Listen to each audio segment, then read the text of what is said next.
जो हमारे देश के लिबरल्स हैं, उन लिबरल्स ने भारत को जो संविधान दिया, जिसको सेक्युलर संविधान कहा गया कि देश के संविधान में, देश के अंदर जो संविधान है, वो किसी भी धर्म को नहीं मानेगा, धर्मनिरपेक्ष रहेगा। उस धर्मनिरपेक्षता ने आज हिंदुओं के लिए हो रही हिंसा पर भी हमें बोलने से मना कर दिया। हम देश के नागरिक, बहुसंख्यक हिंदू जो इस देश में निवास करते हैं, उनके हितों के बारे में फिर कौन इस दुनिया में से उठ करके बोलने वाला है? ये सवाल अब एक दूसरे से किया जाने की स्थिति पैदा हो रही है।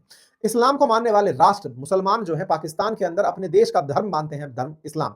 बांग्लादेश में इस्लाम, अगर इस्लाम के खिलाफ कहीं भी होता है तो वो उस पर पूरी तरह प्रतिक्रिया देने चले आते हैं।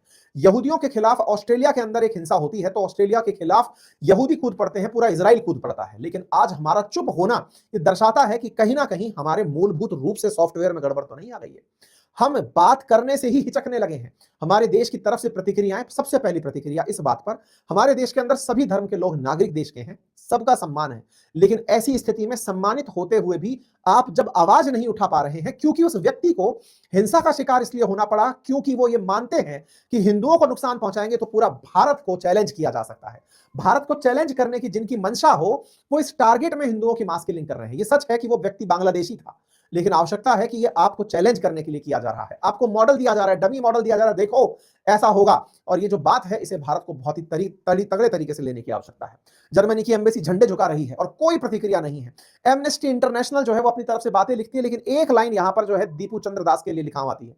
दुनिया भर के जितने भी लोग हैं जो मानवाधिकार को लेकर बात करते हैं, साथियों, अगर ये हिंसा अगर किसी भी अंग्रेज के खिलाफ किसी भी देश में हुई होती, आज पूरा वेस्टर्न वर्ल्ड लेकर के बम विमान लेकर पहुंच जाता, ये बिना देखे। आप सोचिए कि 2 अंग्रेजों की मौत पर, अभी जो जानकारी निकली कि सीरिया पर अमेरिका ने 70 बमों से गोले बरसा दिए, 100 हमले किए सीरिया के ऊपर, उसमें पता चलता है कि 2 अमेरिकियों की मौत का बदला लिया था।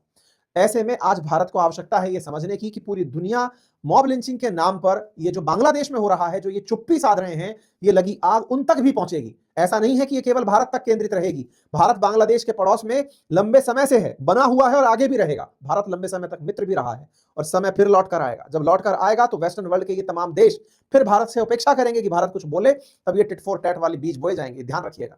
अमेरिका आज अपने लोगों को समझा रहा है कि बाहर मत निकलिएगा। खुद के ही लोग जिनको उकसाया गया था, इसी मोहम्मद यूनुस के लिए तैयार किया था ना अमेरिका ने बांग्लादेश को, आज वो हालत देख सकते हैं। अपोजिशन सरकार से सवाल पूछ रहा है, पूछना भी चाहिए। सवाल के रूप में प्रियंका चतुर्वेदी का सवाल है और ये बिल्कुल सही भी है।